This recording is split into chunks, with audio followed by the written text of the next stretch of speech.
আজ আমি আপনাদেরকে মাথায় দেওয়ার একটি তেল তৈরি করে দেখাবো। তার জন্য জবা পাতা, জবা ফুল, ভৃঙ্গরাজ, কারি পাতা, অ্যালোভেরা, পেঁয়াজ, আমলকি থেতো করে নিয়েছি এবং সাথে তুলসী পাতা। অন্যদিকে মেথি দানা এবং কালো জিরা পেস্ট করে নেব।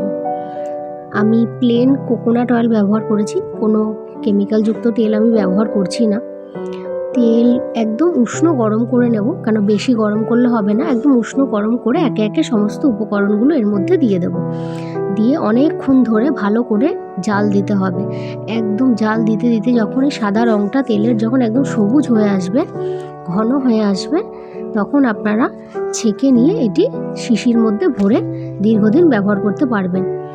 এই তেলটি ব্যবহার করলে চুল গজাবে এবং নতুন চুলও আসবে, চুল লম্বাও হবে, চুল পড়বেও না এবং চুলের গোড়াও অনেক মজবুত হবে। ভীষণই উপকারিতা।